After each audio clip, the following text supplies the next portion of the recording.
把手伸出来。皇上，你干嘛呀？又要打我呀？行了，别废话，把手伸出来。我不。右手要做事，左手，快！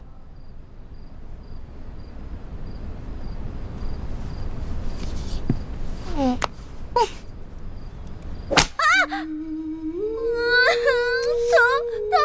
死我了！你可是真英雄啊，这声音都传到紫禁城外面去了。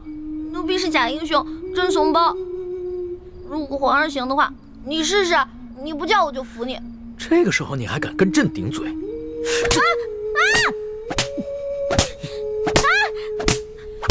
之前皇上说刘德昭是世界上最坏的男人，我看皇上还不如他呢。刘德昭虽然欺上瞒下、贪赃枉法，但他对自己的女人从来不打，他对他女人很好的。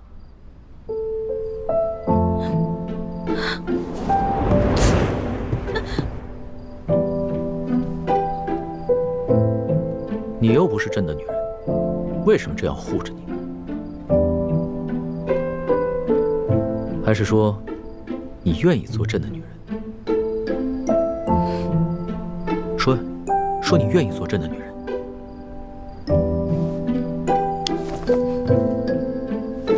皇上还是继续打吧，奴婢绝对不出一声。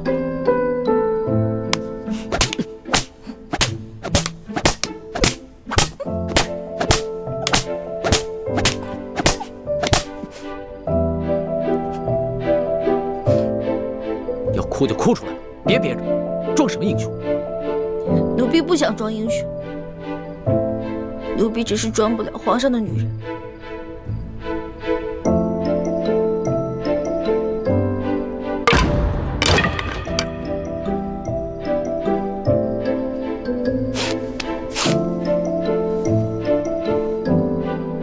皇上，您这是不打了呀，还是改日再打呀？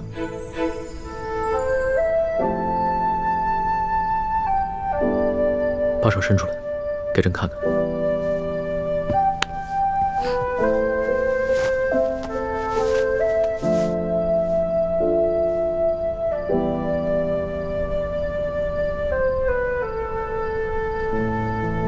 怎么这么娇气？才打了几下就变成这个样子。或者你试试，也疼。老大，不是朕想打你。朕如果这次不罚你的话，朕怕你将来越来越无法无天。真要做出什么事情，连朕都保不了你的时候，那朕就真的后悔都来不及了。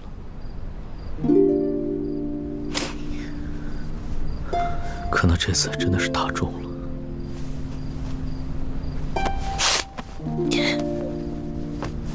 都疼死了。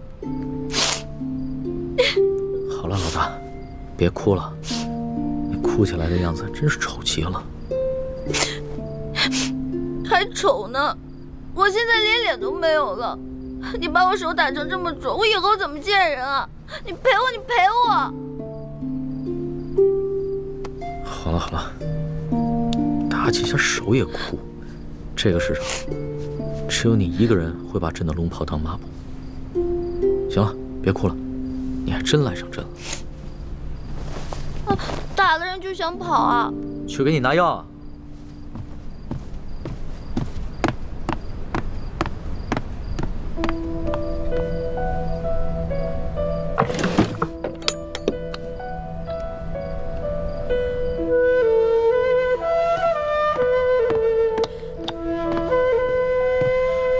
把手伸出来。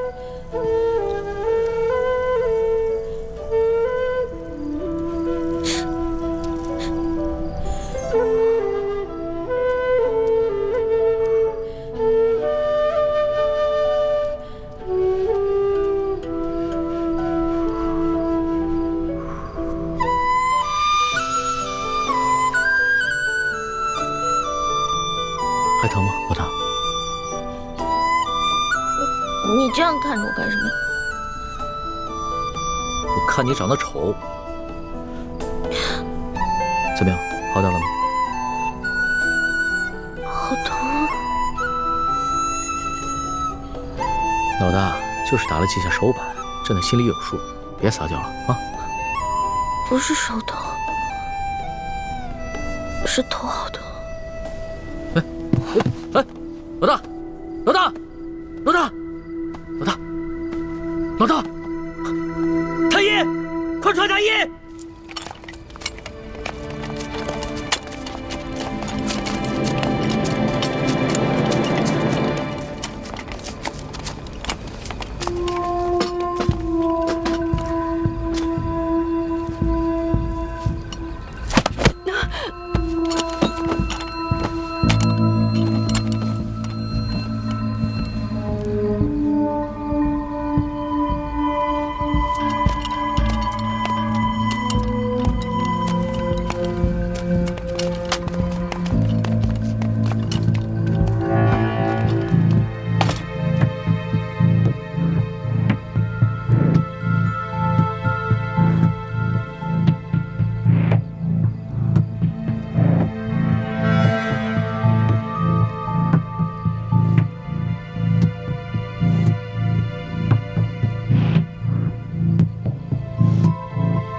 在此之前，我本以为吴三桂安插在我们明珠谷中的奸细，只是一个身份不高的小角色。但如今看来，吴三桂不仅知道我儿子李建清就是大明王朝最后一个太子朱慈轩的机密，而且还对我等来到滇都以后的行动了如指掌。这就说明，这个内奸不仅仅已经进入了我们明珠谷的核心层，更在我们在座的9个人中间。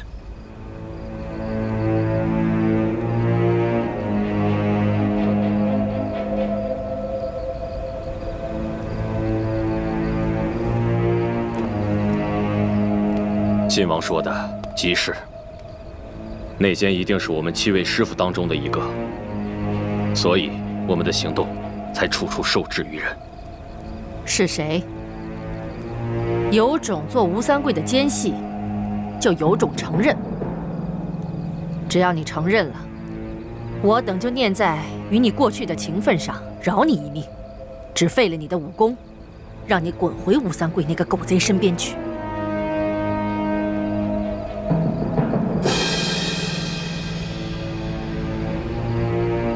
晋王，你心中可有怀疑对象？如果有的话，就直接说出来，免得大家互相猜疑，影响团结。现在大敌当前，我等必须团结一致，不可再闹内讧。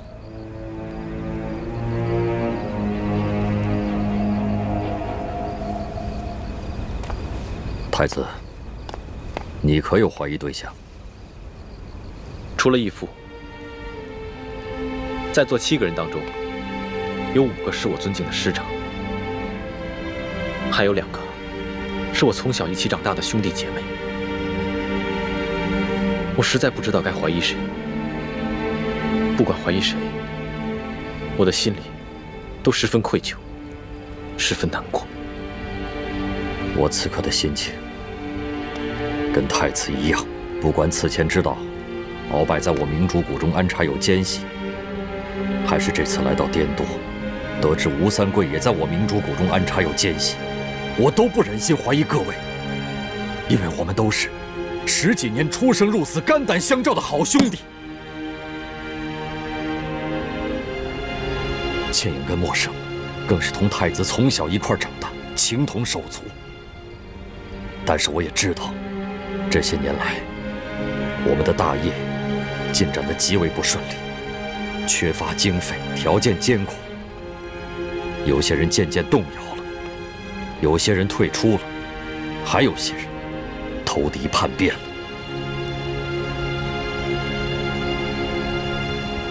义父，内奸要传递消息给吴三桂，必然要避开我们所有人单独行动。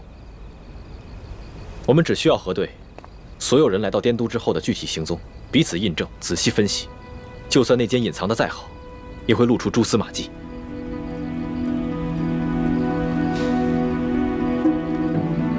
眼下也只好如此了。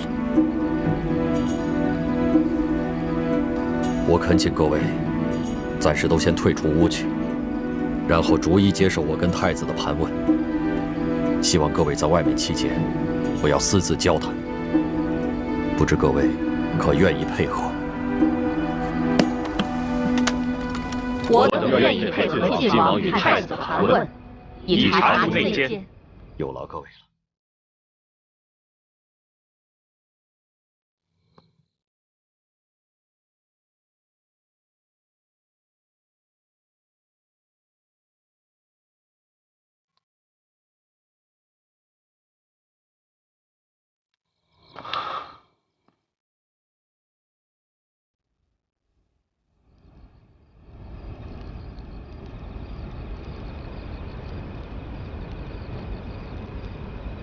晋王、太子，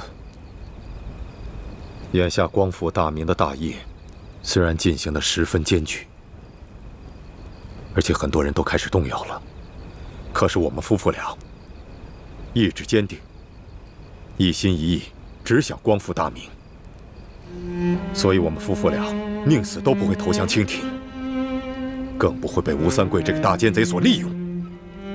范兄。除了太子，在这个世界上，我最信任的人就是你了。当年我亲手射杀了我的发妻，是樊兄你冒死闯入了战场，把易欢救出来。你们把易欢带进了明珠谷，你和弟妹一同把易欢抚养到了7岁。易欢7岁之后，我虽然也到了明珠谷。可是我大半时间都在外奔波，没有尽到一个做父亲的责任。还是你们夫妻2人在一直细心地照料着易欢，甚至在你们的亲生女儿倩影跟易欢同时遇到危险的时候，你夫妻2人先救的也是易欢，致使倩影容颜被毁。这么多年来，他心中一直对你这个父亲有怨在心，你也对这个女儿十分的愧疚，而我也对你夫妻2人深感愧疚。义父说的是，2师傅、3师傅，你们为光复大明的大业鞠躬尽瘁，死而后已。你们和义父一样，都是我最信任的人。多谢太子，还有晋王对我们夫妇的信任。倩影这个孩子，从小在明珠谷长大，他不可能是内奸，但他对吴应琪情根深重，他容颜被毁，是他这辈子最大的隐痛，但却被吴应琪给治好了，而吴应琪又为他被父亲责打了50军棍。这很可能是吴氏父子使的苦肉计，倩影很可能中计，无意当中被吴应琪套了话。晋王，如果倩影真的是中了吴三桂父子的诡计而泄密的话，我们夫妇俩绝不会袒护，一切交给晋王处置。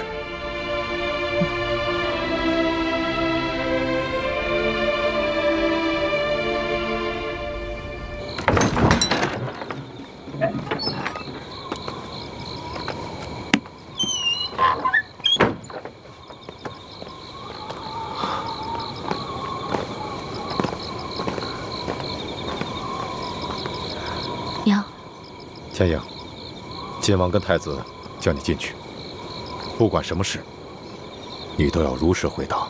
我明白，我从未做过任何对不起大家的事儿，一定会对大师兄和晋王如实回答。去吧。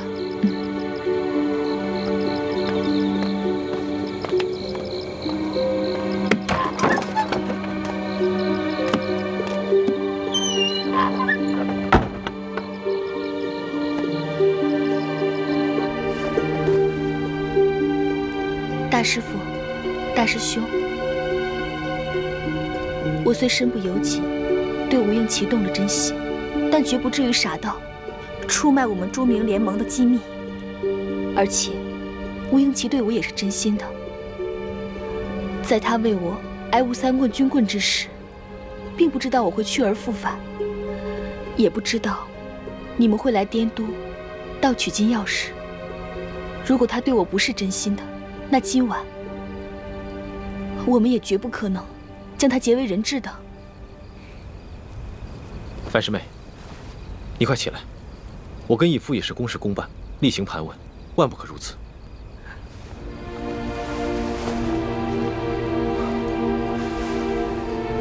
义父，樊师妹今夜跟吴应奇的情形，我们都看在眼里。今夜若不是樊师妹，只怕我们都脱不了身。多谢大师兄。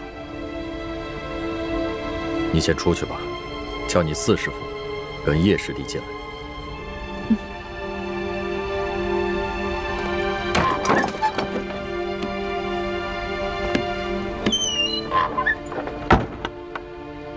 义父，我相信樊师妹。太子不必多言，此事关系重大，我不敢轻信任何人。我们必须抛开一切情感因素，尽快查出内奸。义父说的是我太感情用事了。四师傅，叶师弟，太子和晋王让你们进去。我们走吧。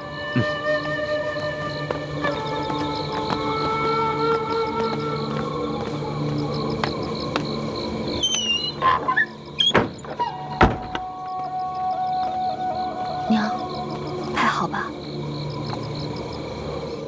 四师傅、叶师弟，见谅了。虽然你们已经说清楚了你们这几日的行踪，但是今夜你们负责协助我们撤离平西王府，并没有深陷包围，所以，我暂时还无法排除你们的嫌疑。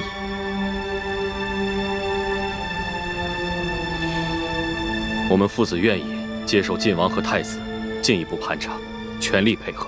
多谢四师傅体谅，那就有劳二位先出去，帮我们叫武师傅进来。好。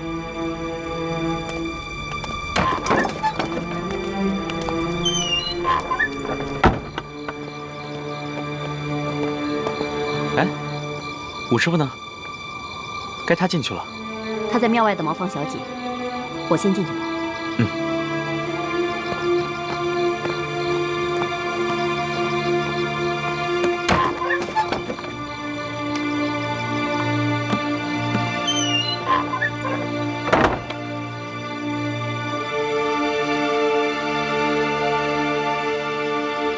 六师傅，今夜在书房之中，若非你经验丰富，发现了我们未能及时发现的机关，只怕我们大家都已经丧命了。我本来不该怀疑你的，但此次滇都行动，你归队最晚，行踪也最为自由，所以你还是有嫌疑。我归队最晚的原因，是因为我去追杀裘贵了。如果让裘贵找到舒婉心，那么倾城的身份就会暴露。好，那就麻烦六师傅把到滇都后的具体行踪都详细告诉我跟义父吧。好。那日我与你们会合之后，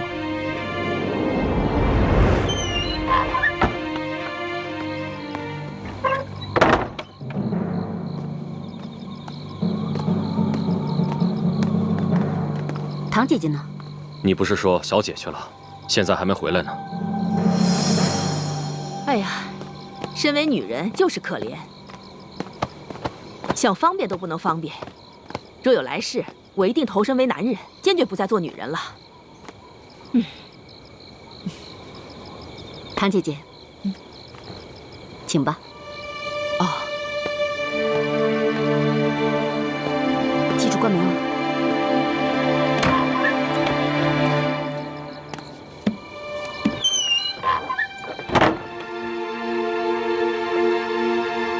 吴师傅，见谅。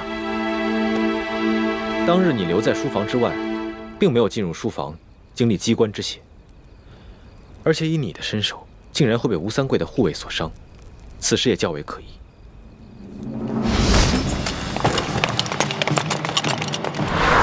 有埋伏，快撤！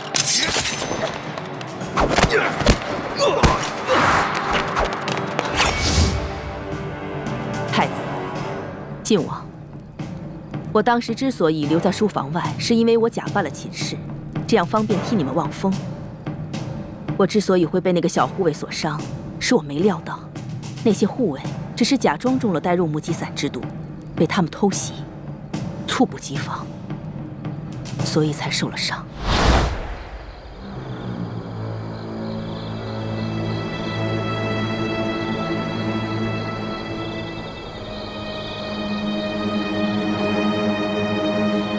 倩影，我怎么觉得有什么不对劲？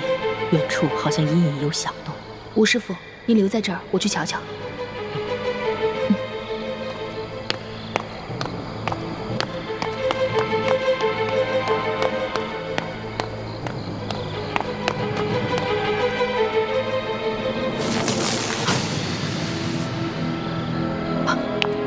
有埋伏，快撤！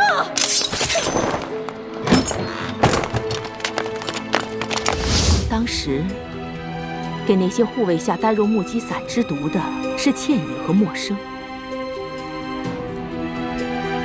我们也在王府外面收到了你们发出的信号，但奇怪的是，为什么那些护卫根本就没有中毒？刚才樊师妹说，她因为要假扮丫鬟，所以就将下毒的任务交给了叶师弟。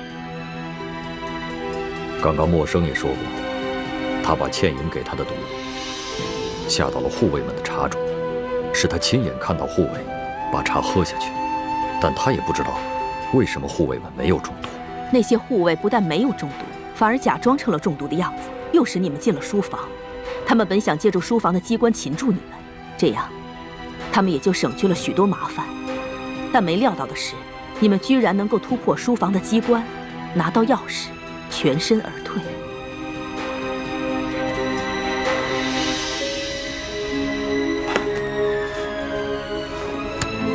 可惜，这把金钥匙也是一把假钥匙，而且上面还进了毒。要不是樊离发现了钥匙上面的毒，我们所有的人都离不开平西王府。这里面一定有人撒了谎。如果默生没有撒谎，那么倩影交给默生的呆肉目击散就是假药。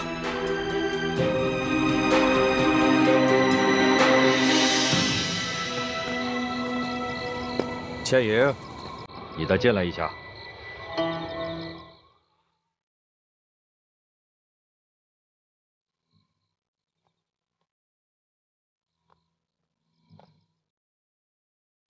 倩影这孩子，他不会。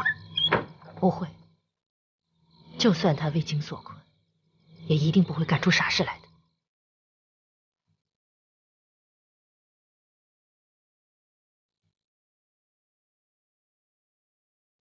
不可能，这药是我爹亲手给我的，不可能是假的。会不会是有人把药调了包？不可能。这药我一直贴身藏在胸前，没有任何人有机会接近我。难道吴三桂的儿子也没有可能接近你吗？你们不是已经……吴师傅，我和吴应琪虽然彼此有情，但我们发乎情，止乎礼，彼此之间清清白白，绝无逾矩之事。我相信樊师妹，吴应琪不会功夫，不可能有这么高明的手段，能在樊师妹毫不知情的情况下将药给调包。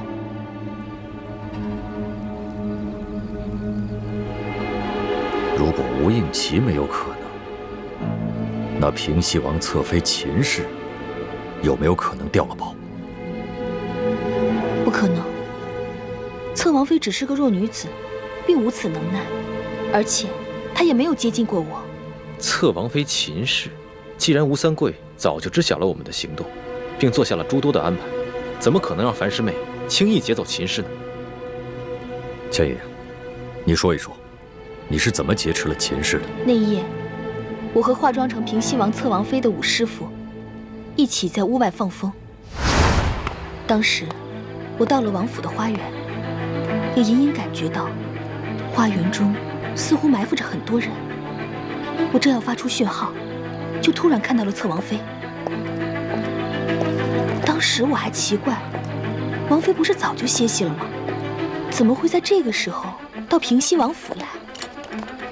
王妃止步，今天晚上这里谁也不能进去。为什么？王爷不是已经率兵出征了吗？那不过是虚张声势罢了。今天晚上王府内院要擒拿刺客，所以王妃还是赶快离开这里，记得回二公子府上暂避。好吧。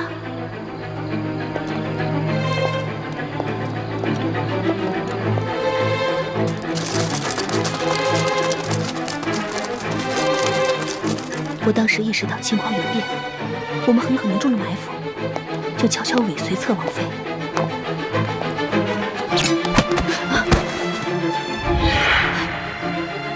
怎么会是你？王妃，对不起，只要你乖乖配合，我是不会伤害你的。我劫持了秦氏，突然听到从书房传来打斗声，于是就带着秦氏和你们接应。平时秦氏都住在吴应奇的府上，今天这突然来到平西王府，可能他们都疏忽了，就没有派人专门保护侧王妃。既然这秦氏平时都住在吴应奇的府上，怎么会在今晚去了王府呢？这我就不知道了。但是，不管是什么原因，秦氏都不可能知情，也没有机会调包。如果默笙真的把药下到了护卫的茶中，那还有一种可能，就是吴三桂有呆若木鸡散的解药。范师妹，这呆若木鸡散的解药，除了你爹，还有谁有？这药，我爹和我娘都有解药，可是4师傅和5师傅都有机会接近我爹，6师傅又和我娘关系甚好，所以他们都有可能从我爹和我娘手中偷走解药。范师妹，那你先出去吧，我和义父还要继续跟5师傅谈谈。嗯。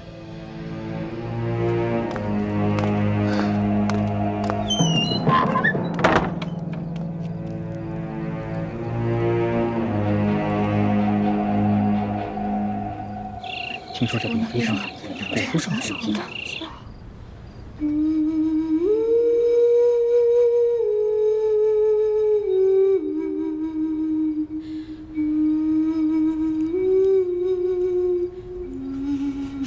一欢怎么还醒不过来啊？是叔姑娘，这头疼的毛病，是从娘胎里带出来的顽疾，微臣无能啊！一群没用的东西！朕就问你，他这个病严不严重？朕要听实话。此病十分罕见，只有古医书上有记载。若是一欢姑娘能醒过来，便能逢凶化吉。听你这个意思，还有醒不过来的可能。过了今晚，如果明天一欢姑娘还没醒，恐怕就怎么样？就再也醒不过来了。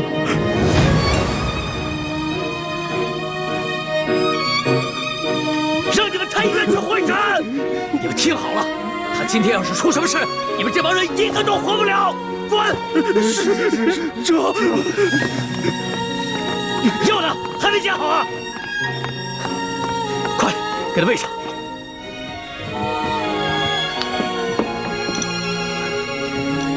快，欢儿，这药再也不准你发脾气了啊！哎呀，师叔姑娘根本就没办法吞药。喂，接着喂！哎呀！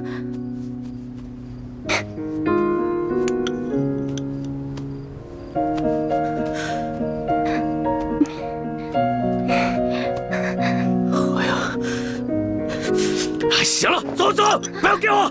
是。欢儿，来，喝点药好不好？来，欢儿，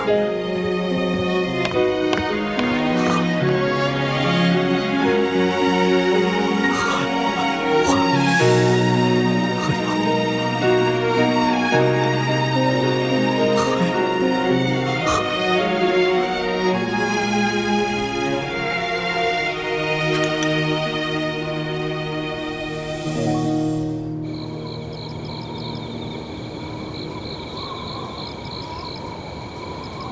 堂姐姐进去这么长时间都没有出来。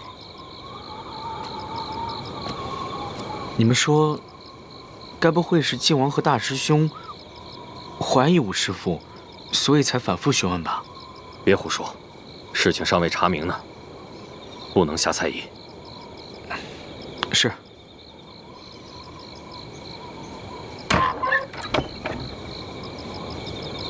你们所有人都进来说话吧。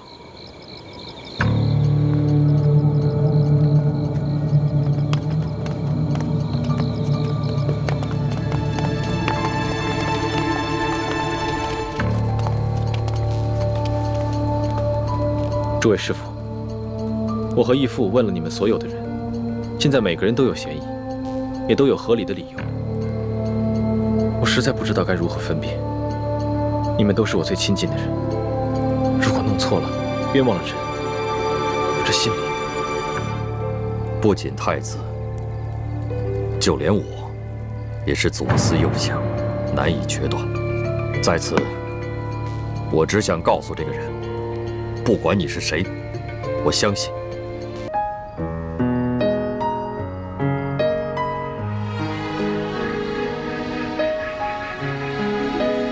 老大，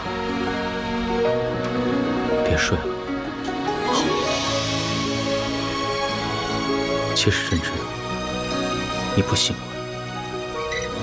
定是因为你觉得朕还要罚你，对吧？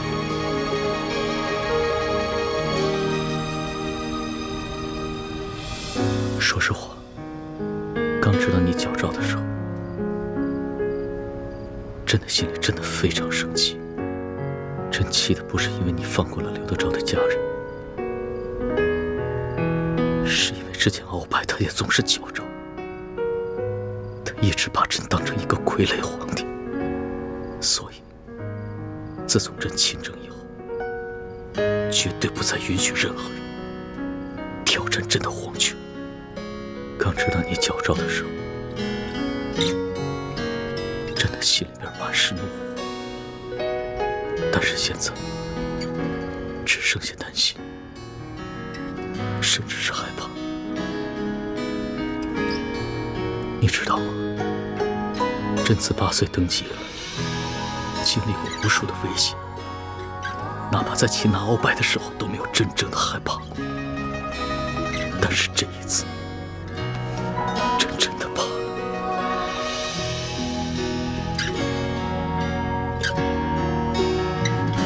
老大，朕真的不能没有。要是没了你的话，朕只是一个帝王，只是一个孤家寡人。但是有你在，朕才是一个真正的男人，是一个完整的人。老大，朕是天子，朕的话是金口玉言。朕现在就赦了你过往所有的罪，只要你醒来，只要你醒。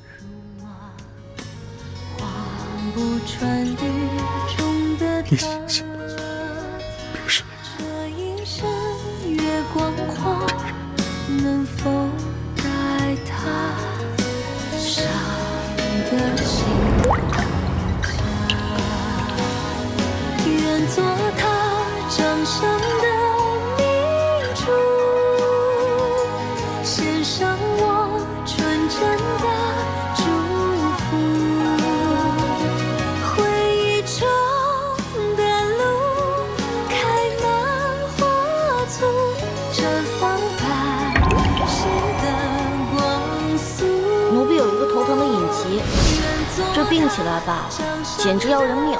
我爹呢，从小给我找了好多郎中，所有郎中都说无药可治，只有一个郎中说可以治，但是他说的是个偏方，而且是个药引。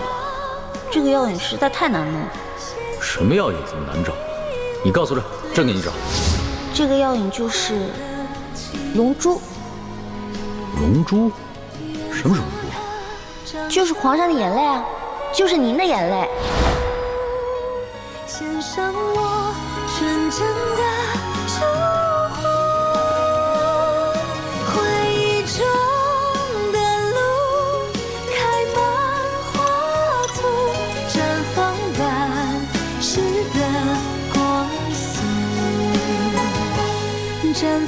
般逝的光速。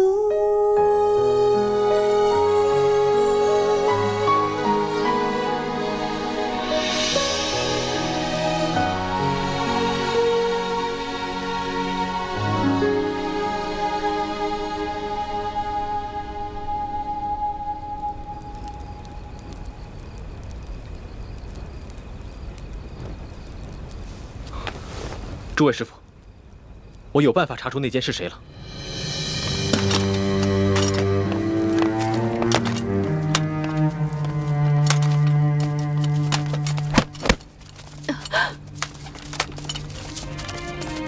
二位这一觉睡得好生安逸。我问你们，可知道内奸是谁？什么内奸？你少装傻！这么大的事情，你爹不可能不告诉你。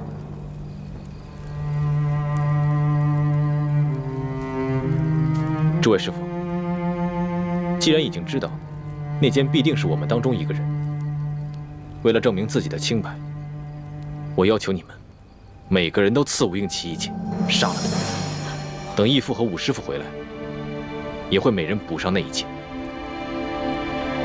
不行，大师兄，吴三桂虽人人得而诛之，可吴应奇是无辜的呀。他不仅没有做错任何事情，还救了我们的命。是。他的确没做错什么，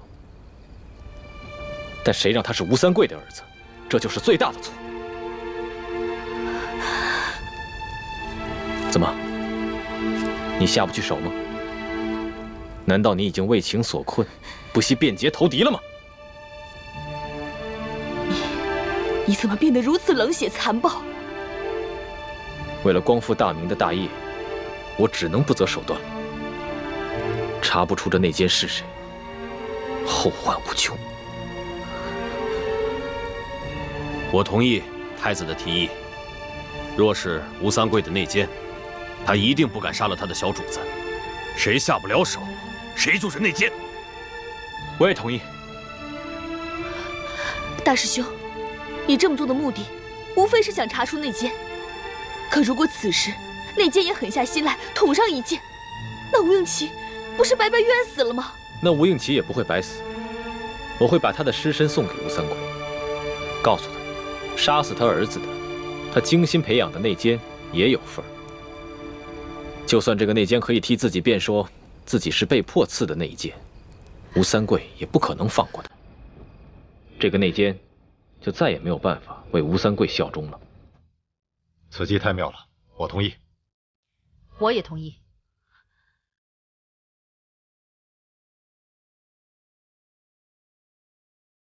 倩影，本来我是不想让你伤心的，但是为了证明我自己的清白，我不得不同意了。不行，你们若是想杀他，就必须先杀了我。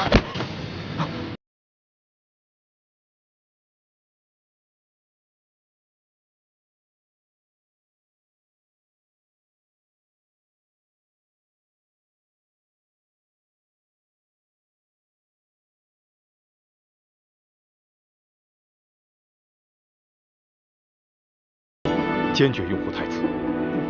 好，为了防止有人弄虚作假，接下来的每一剑都必须刺中吴应奇的要害。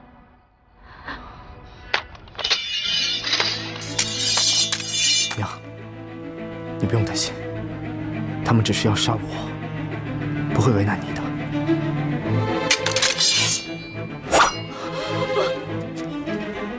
吴应奇，再给你最后一次机会，你要是再不说出这内奸是谁的话，我就杀了你。我真的不知道谁是内奸，我也从来不参与我父王之事。你们要杀我，可以，但我有一个条件：杀了我之后，马上把我的尸身送给我父王。千万不要让倩影看见。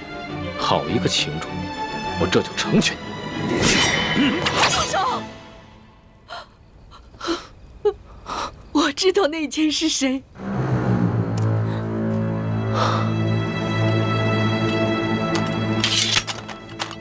王妃若早肯说出这内奸是谁，又何必大费周章？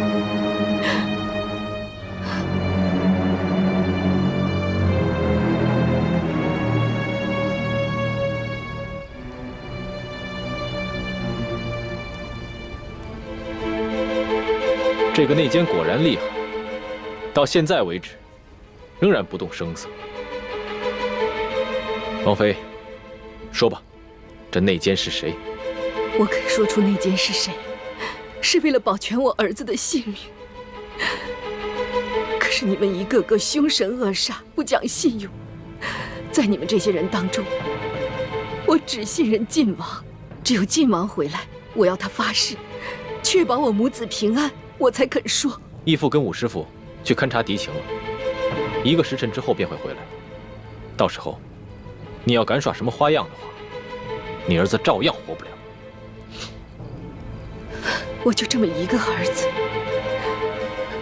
我虽然平时不干政，但是王爷他非常宠爱我，他处理军政大事从来不避讳我，所以我当然知道内奸是谁。那就好。我也不想杀了你儿子，让我师妹恨我一辈子。只要你说出这内奸是谁，我和义父定会保你们母子平安。好，一言为定。但我还是要求你们给我们整理出一间厢房，我要为我儿子上药。上药在这里上就好了，收拾什么厢房？我儿子不仅手上有伤，臀上也有伤，那可是为了你女儿挨的50军棍。再说，我儿子好歹也贵为平西王府的2公子，岂能在这么多人眼皮子底下脱衣上药？三师傅，这么小的要求，答应了也无妨。正好院子左侧有几处厢房，你去挑一间整齐一点的，给你儿子上药吧。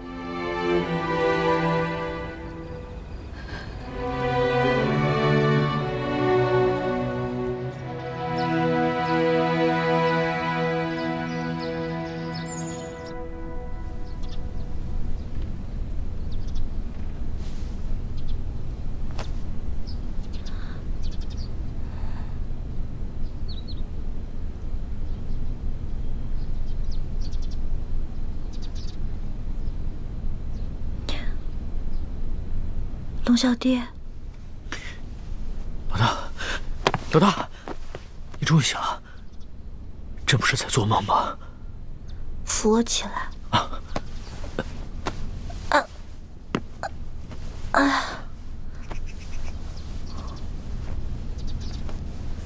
龙小弟，你脸色怎么这么差呀？你是不是一晚上没睡，一直坐那儿守着我呀？你还说呢，真的差点被你吓死了。太医说了，今天你要是醒不过来的话，可能就永远都醒不过来了。咱们可是对着月亮发过誓的，说要同生共死。你要活不下去不打紧，你要是朕也活不下去啊。所以，你真的一晚上没睡啊？又不是第一次，朕啊，上辈子一定是欠了你很多钱。说吧，你要怎么报答朕啊？要不然以身相许吧。那朕就勉强收了你吧。哎，什么以身相许啊？要不是你打我，我也不可能救病复发。你居然敢矫诏，朕还不能打你一下啊？好疼呀！疼？宣太医，快宣太医！宣什么太医啊？不是这儿疼，是这儿疼。手怎么红成这样子呀？朕给你吹吹。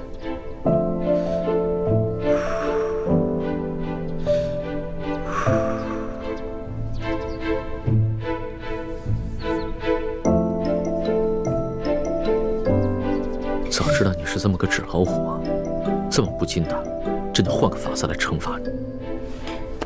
其实小的时候，我偷懒不肯学习，师傅跟爹就是这样罚我的。但我基本上都是1哭2闹3上吊，就躲过去了。也就是说，朕这一次也是差点上了你的当。哼，怪不得你的技艺杂而不精，跟你哥哥比起来差远了。在家有猪哥哥，在外有龙小弟，我干嘛还要学啊？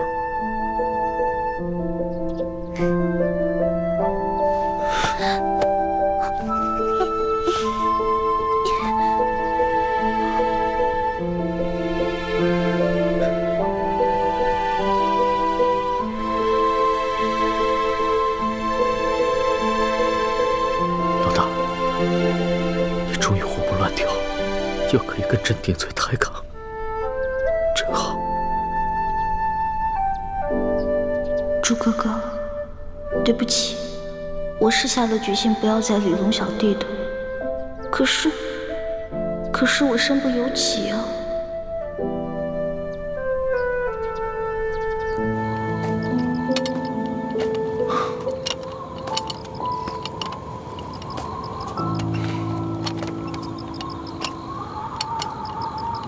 天都快亮了，义父跟武师傅怎么还没回来？大师兄，秦氏执意要等大师傅和武师傅回来才肯说出内奸是谁。会不会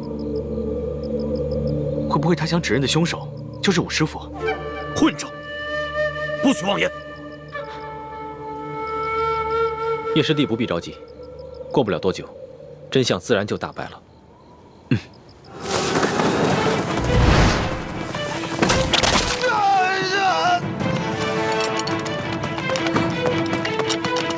太子，秦明突然发起了攻击。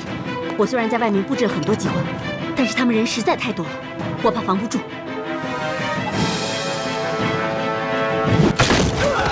少爷，给我上！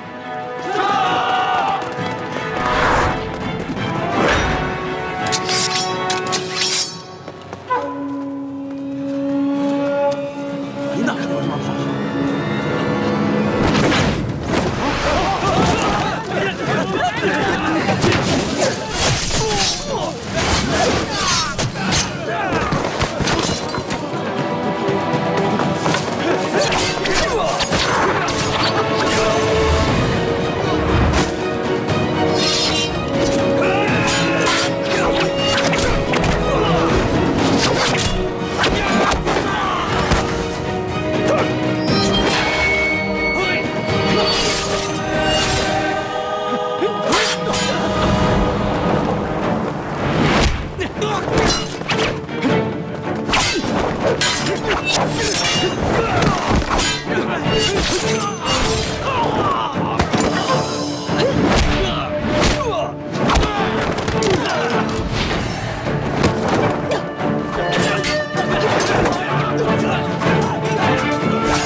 吴三桂这次偷袭好生蹊跷，他明知道偷袭我们一定会危及秦氏和他儿子的性命，为什么还发动这次偷袭？糟了，我们中了他们的调虎离山之计。回去看看。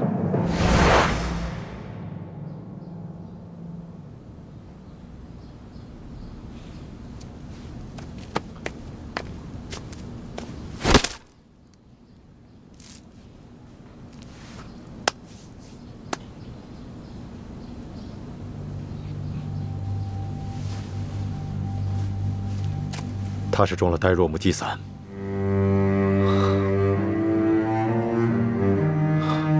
吴三桂果然是在调虎离山，他假装发起进攻，把我们引出枪房，好方便那个内奸杀人灭口。如此说来，定是那内奸透露信息给吴三桂，吴三桂才发现了偷袭，配合内奸行动。昨夜在王府遇险之时，吴三桂曾狠心想杀了王妃，后来吴应奇成了我们的人质，吴三桂才放我们走。看来吴三桂心中，女人终究比不过儿子，所以那个内奸不敢动吴应奇，只敢杀了王妃灭口。可是，是谁有机会可以向吴三桂通风报信，又可以对王妃痛下杀手？当时，清兵从四面八方扑来，大伙都在奋力抗敌，没有人顾及到其他人的行踪。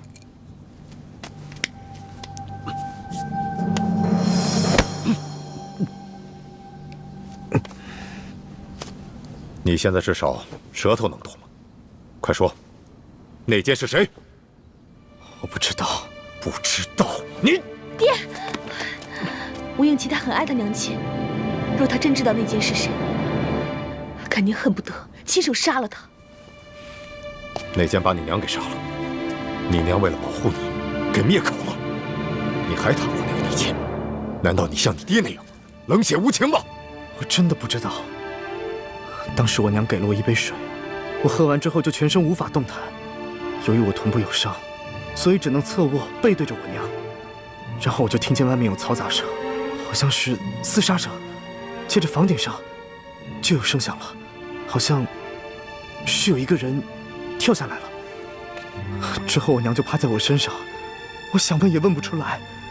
然而我的身体又动弹不了，我真的不知道是谁。刚才清兵偷袭的时候，大家都出去御敌，我因为腿上有伤，所以只能留下来守护他们母子。我当时也听到屋顶上有响动，但是却无法分身进屋查看。想来就是在那个时候，内奸由屋顶进入，杀了王妃。这个内奸为了方便行动，不想让吴应奇认出他是谁，所以先在秦氏的水中下了呆若木鸡散。此前呆若木鸡散的解药已经泄露，这就再次证明，这个内奸是我们最亲近、最可信的人，也就在我们这几个人之中。大家不用猜了，这个人一定是唐一手。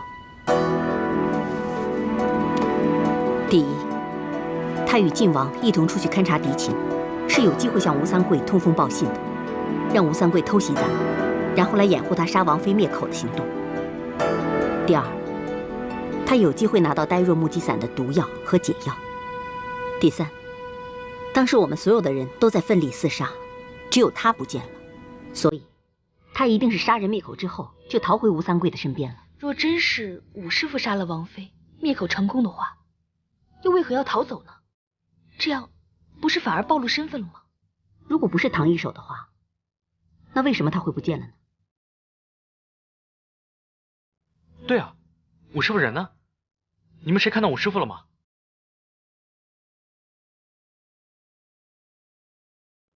难道这内奸真是武师傅？可我觉得武师傅不像内奸。那你觉得我们几个中间谁像内奸？内奸的脸上又没有写字，何以是他？我也不想怀疑是他，可是偏偏他不见了，我也不得不怀疑是他了。不，内奸不可能是武师傅。为什么？你那么相信他？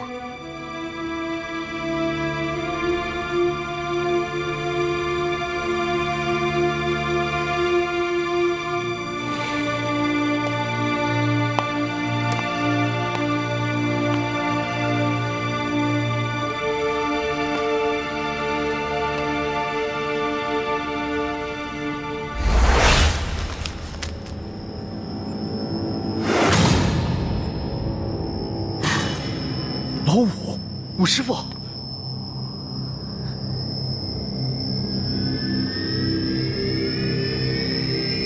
这是我和义父，还有武师傅，为了查出内奸而设下的引蛇出洞之计。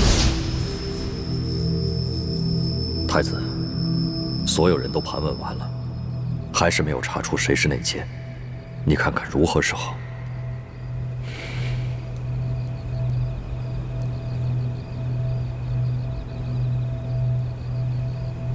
义父，我有一计，可以引得内奸现身，但是需要武师傅配合。何计？义父，你看，若让武师傅假扮秦氏，足可以以假乱真。我们不妨让他跟秦氏互相易容，互换身份，然后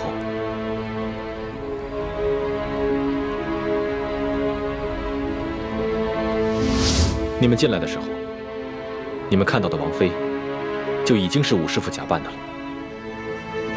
当时王妃为了保护吴应奇，也答应配合。只是她虽然假扮成了武师傅的女人，言谈举止还是容易露出破绽，所以义父才借口要出去勘察敌情，把王妃带出了大殿。大家也都累了，都休息吧。我跟五妹也去查探一下吴三桂的动静。五妹，走。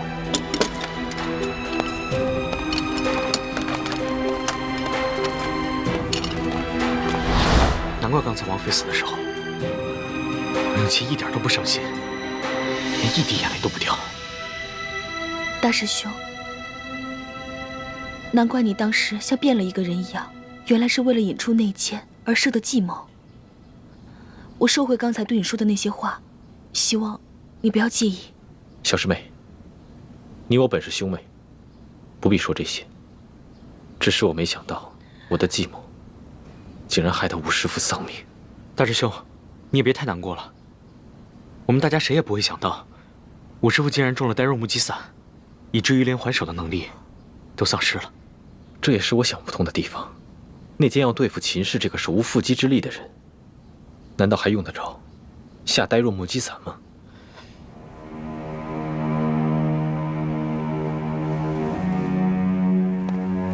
难道那个内奸已经识破了我们的计划，知道秦氏就是唐一手所假扮的，那他就应该静观其变，为何还冒险杀了唐一手呢？有这个可能，只是现在不仅没有查出内奸是谁，还害得吴师傅无辜丧了命。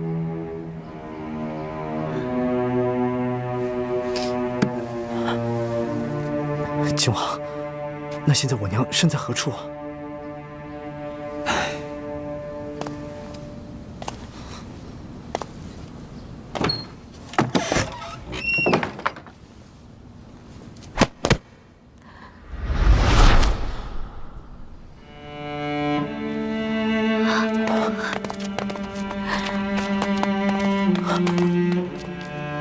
娘，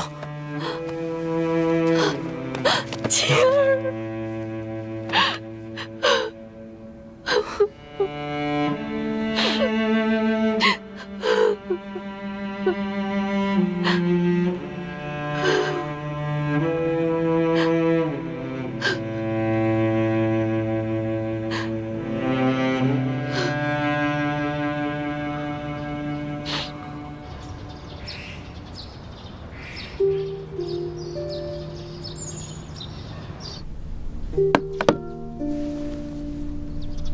牛小弟，我能不能不吃药了？你看我好了，真的好了。不行，这是圣旨。可是我哥说这种药根本没用嘛，我的病喝这种药根本解决不了问题。谁说没用的啊？昨儿夜里要不是朕口对着口帮你渡药，只怕你今儿就醒不过来了。口对着口。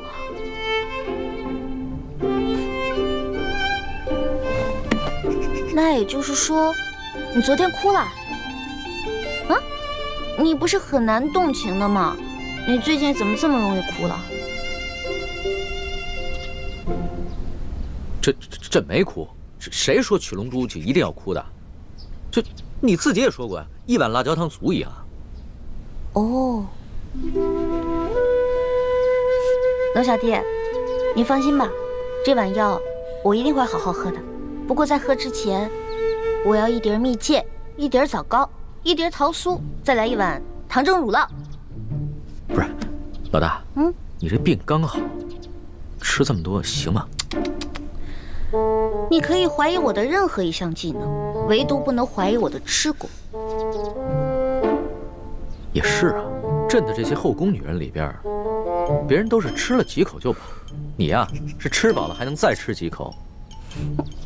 这样，去传1碟桃酥，1碟枣糕，1碟蜜饯，还有1碗糖蒸乳酪。这，多吃点。谢谢龙小弟。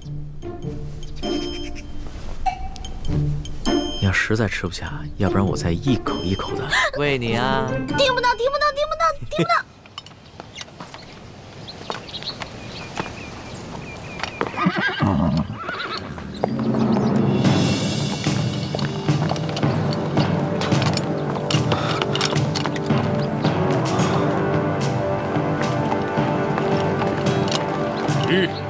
2位且慢。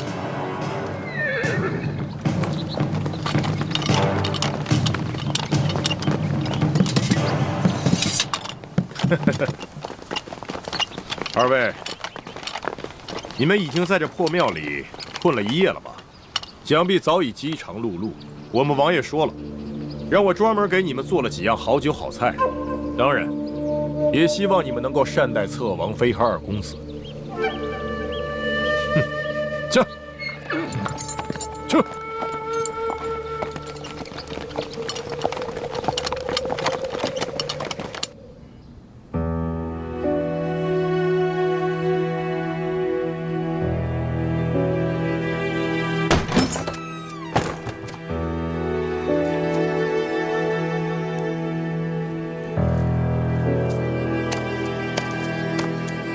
夫人，千影，吴三桂派人带了一些酒食过来，我验过了，没毒，我也吃过了。你们过去吃点吧，这里我来守着。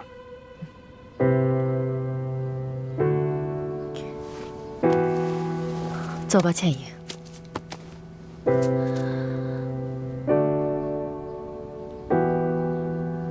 倩影，你先自己去吃一些，然后再给他们带回来。虽然我跟他们是不共戴天的仇人，不过我们也没有必要虐待他们母子。走吧。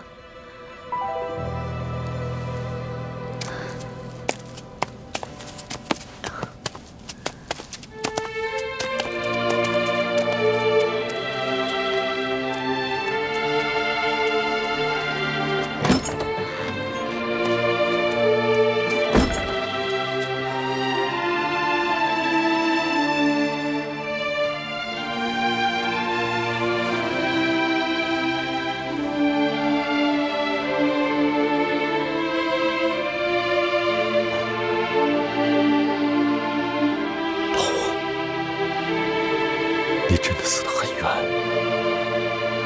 那剑偷了我的带乳木姬伞，先把你毒倒，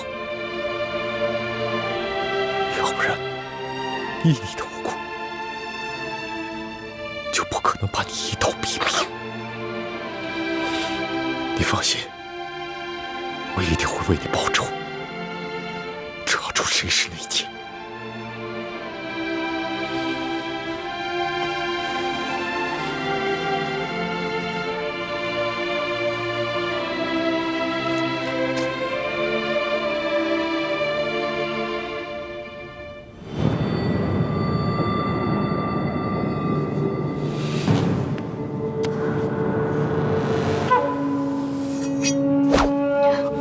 范先生，你要做什么？你这个小狗贼，用冰肌血肤膏把我的女儿骗得如此死心塌地。今天不把你杀了，我女儿这辈子一定会毁在你的手上。但是你若杀了我儿子，仅凭我一人就很难威胁到王爷。那有何难？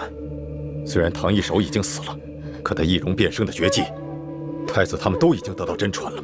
我只需要把默生易容成你的儿子，就能骗过吴三桂。樊先生，你若是就这么把我给杀了，倩影一定会恨您一辈子的。我情愿他恨我一辈子，也不想让他后悔一辈子，受死吧！住手，樊先生，我有重要的机密之事要告诉你。娘，你现在就要说了吗？若再不说，你就没命了。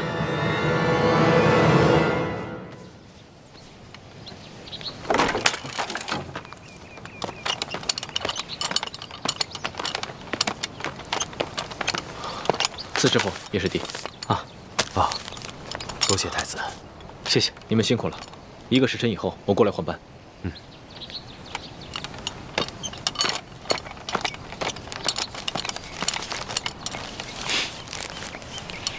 给。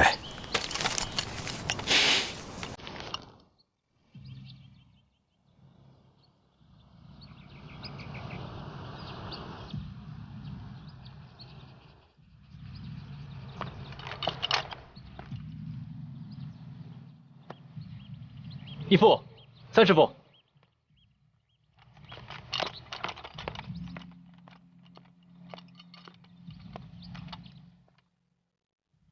你们怎么这么看着我？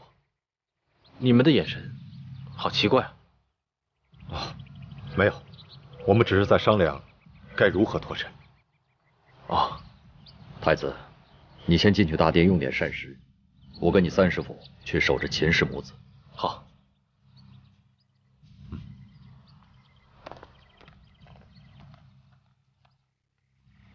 三师傅和义父，他们好像有什么事情瞒着我。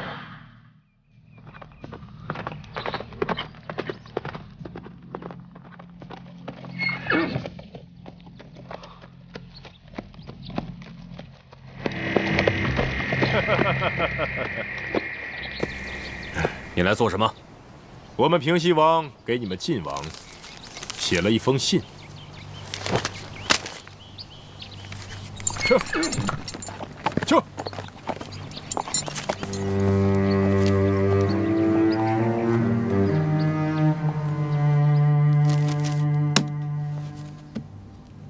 吴三桂说了什么？吴三桂说他有要事与我相商，诚心要我过去赴宴。晋王，你不能去，要谈在我们这里谈，你不能去他军营。无妨，吴三桂的侧妃还有他的儿子都在我们的手里，他不敢把我怎么样。就算他是鸿门宴，我也去定了。吴三桂为而不恭，左也有吩咐手下不可杀了我们，要活的，显然是另有企图。所以义父此去，应该不会有性命之忧。太子，你果然机敏过人，乃我李定国之幸。他若日后太子也能够胸怀若海，不计较个人得失，那就更是我大明之幸了。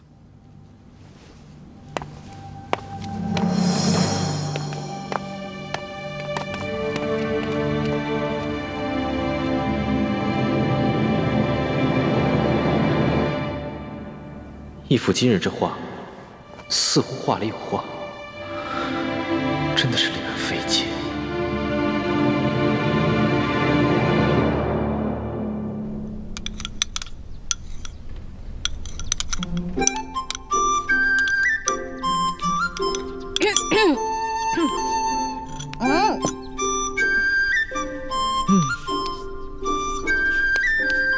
你呀，真是要把朕给吃穷了。现在可以喝药了吧？哦，快点儿。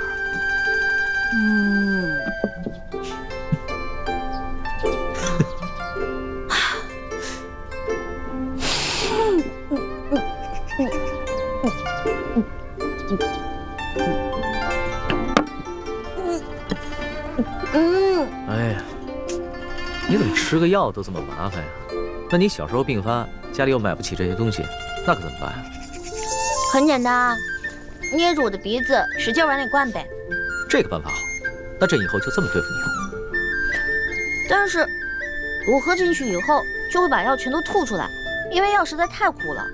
这个时候啊，我的猪哥哥看我难受，就会上山帮我采很多野蜂蜜，但野蜂蜜没那么好采的，每次他采完以后，满脸被叮的都是包呢。林爱卿对你是真好啊。说实话，朕也想有这么一个哥哥，可是在这紫禁城内，所有的兄弟姐妹都是靠不住的。你怎么了？我就是在想，我有朱哥哥真好，也不知道朱哥哥现在在滇都执行任务，完成的怎么样了，顺不顺利？你放心吧，林爱卿功夫那么高，又会易容，又懂机关，江湖经验又丰富，肯定没事的。